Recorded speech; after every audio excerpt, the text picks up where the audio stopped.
नमस्कार, मैं हूं मयूरी श्रीवास्तव। आप देख रहे हैं सी न्यूज भारत। वक्त हो गया है न्यूज बुलेटिन का, जिसमें हम जानेंगे कहां मेले में भोली भाली जनता को लूटने का काम किया जा रहा, कहां करंट की चपेट में आने से 8 वर्षीय मासूम बच्ची की मौत हो गई और इसके साथ ही जानेंगे कहां भीम आर्मी के कार्यकर्ताओं के द्वारा दलित बच्ची की हत्या के विरोध में कैंडल मार्च निकाला गया। आइए इन सभी खबरों पर चर्चा करते हैं विस्तार से। अंबेडकर नगर अकबरपुर में एक शर्मसार कर देने वाली बात सामने आई है, जहां पूर्व परिवहन मंत्री वर्तमान में विधायक निवास स्थान से कुछ ही दूरी पर एक बाजार है जिसका नाम है चंद की बाजार। वहां पर रास्ते के बीचों बीच 5 फीट का लंबा चौड़ा गड्ढा बना हुआ है, जिसमें एक व्यक्ति की गिरकर काफ़ी ज़्यादा हालात ख़राब हो गई है, यानी कि उसे काफ़ी ज़्यादा चोट आ गई है। लेकिन शर्म की बात यह है कि यहाँ पूर्व के परिवहन मंत्री इस समय सपा के विधायक भी हैं और उसी रास्ते से जनसंख्या का आवागमन भी रहता है। उसके बावजूद एक विधायक की इस मुद्दे पर नजर नहीं पड़ती। पूर्व में परिवहन मंत्री माननीय रामाचल राजभर के निवास स्थान से 2 किलोमीटर दूरी पर भारी संख्या में कई ग्राम सभा के लोगों का आना जाना है, उसके बावजूद यहाँ के हालात ऐसे हैं। अंबेडकर नगर से सीनियर संवाददाता अनीता देवी की रिपोर्ट। अंबेडकर नगर में भीटी थाना क्षेत्र अंतर्गत खजूरी बाजार में कृष्ण जन्माष्टमी के पर्व से 3 दिनों तक चलने वाले मेला में भोली भाली जनता को लूटने का काम किया जा रहा है, जिसमें इनाम देने के बहाने अपने लोगों के माध्यम से झांसे में लेकर आम जनता को लूट रहे हैं। इस टीम में लगभग 15 व्यक्ति शामिल हैं, जिसमें मेले की निगरानी के लिए पुलिसकर्मियों की भी नियुक्ति की गई है, लेकिन उनके कानों पर जू तक नहीं रेंग रही। भोली भाली जनता और बच्चों को लूट रहे हैं। ये दुकान सुबह से ही सजने लगती हैं और शाम तक चलती रहती हैं। उसी रास्ते से स्थानीय प्रशासन, मेला परिसर और आवागमन लगा रहता है, लेकिन उनकी नज़र भी इन पर नहीं पड़ रही है। अंबेडकर नगर से सी न्यूज़ संवाददाता प्रमोद की रिपोर्ट। बुलंदशहर से बड़ी खबर सामने आई, जहां करंट की चपेट में आने से 8 साल के मासूम बच्चे की मौत हो गई है। हादसे के बाद मृतक मासूम के परिजनों में कोहराम मच गया है। घर के कूलर में करंट उतरने के कारण ये दर्दनाक हादसा हो गया है। पंचायतनामा की कार्यवाही के बाद पोस्टमार्टम के लिए शव को भेज दिया गया है। सिकंदराबाद कोतवाली क्षेत्र के शिवजी नगर में ये हादसा हुआ है और ये पूरा मामला बताया जा रहा है। बुलंदशहर से सीनियर संवाददाता नितिन सिंह राजपूत की रिपोर्ट। खबर गाजीपुर के शादियाबाद से, जो रविवार की शाम 7 बजे भीम आर्मी के कार्यकर्ताओं के द्वारा राजस्थान में दलित बच्चा इंद्र मेघवाल की हत्या के विरोध में कैंडल मार्च निकाला गया। कैंडल मार्च के दौरान काफ़ी संख्या में लोग मौजूद रहे। कैंडल मार्च खतीपुर से होते हुए शादियाबाद थाना चौराहे, कस्बा दयालपुर से होते हुए वापस शादियाबाद थाना चौराहे पर संपन्न हुआ। इस दौरान भीम आर्मी के कार्यकर्ताओं के द्वारा हाथों में तख्ती लेकर जमकर राजस्थान सरकार के खिलाफ विरोध किया गया। इस दौरान राजस्थान सरकार मुर्दाबाद, राहुल गांधी मुर्दाबाद, इंद्र मेघवाल के हत्यारों को फांसी दो, मुआवजा दो की मांग की। आज़ाद समाज पार्टी के जोनल प्रभारी विजय सागर ने क्या कुछ कहा, देखे इस रिपोर्ट में। नाम है आपका? विनय सागर।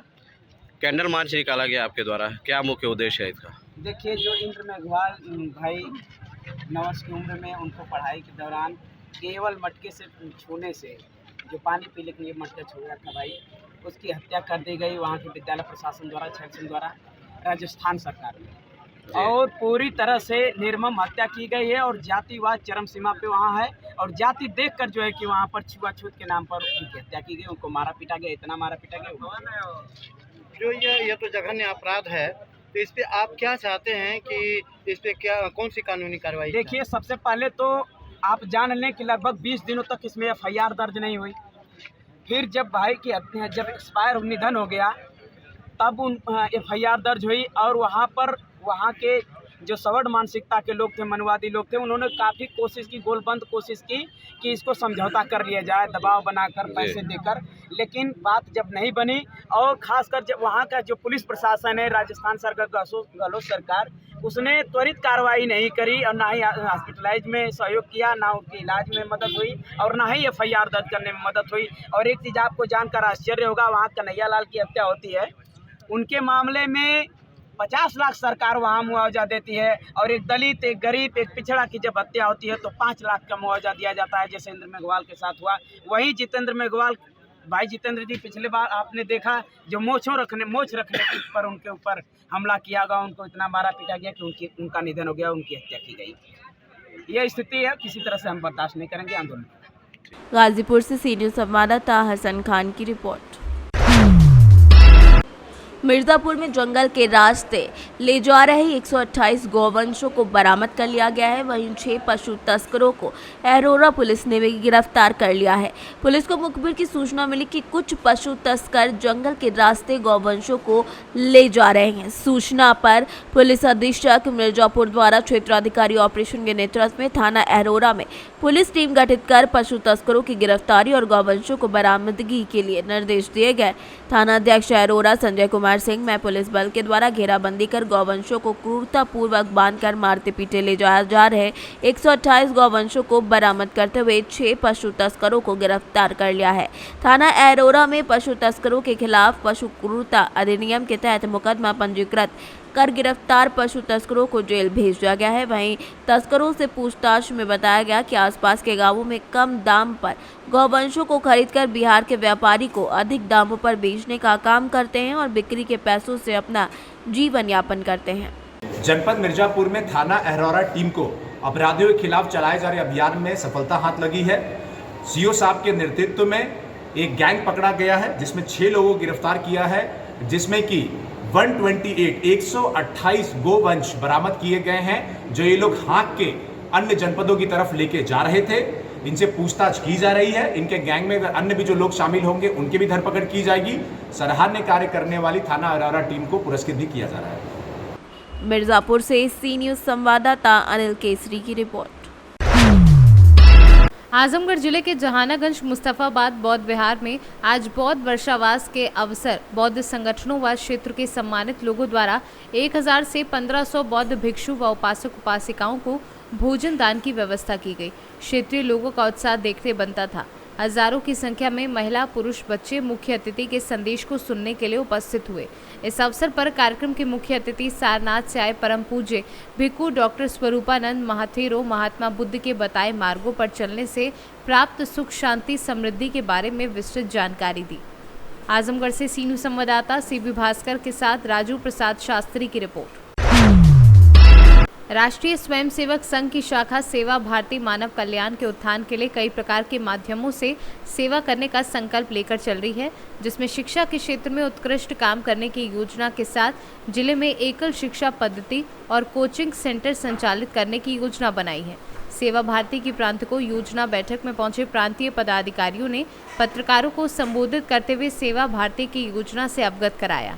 सेवा भारती के क्षेत्रीय सेवा प्रमुख नवल किशोर ने बताया कि आने वाले समय में पूरे जिले में उन छोटी बस्तियों में संघ के कार्यकर्ता एकल विद्यालय पद्धति के आधार पर ऐसे बच्चों को शिक्षित करेंगे जो कोचिंग नहीं जा सकते या फिर आर्थिक मजबूरियों के कारण ट्यूशन घर पर नहीं लगवा सकते हैं। वार्षिक योजना है, एक योजना बैठक है ये सेवा भारती की। सेवा के कार्य बढ़ाना है, प्रत्येक जिले में सेवा के काम बढ़ना चाहिए, इसीलिए वर्ष में एक बार वार्षिक योजना बैठक होती है, उसके लिए हम लोग बैठे हैं। रायबरेली के लिए कोई विशेष कार्य योजना है? वो सभी जिलों के लिए है, केले रायबरेली के लिए अवध प्रांत में 26 इकाइयाँ हमने मानी हैं, 2600 इकाइयों के लिए ये योजना है। किस चीज़ पे फोकस है आपका? कौन सा काम अब ज़्यादा करने जा रहे हैं?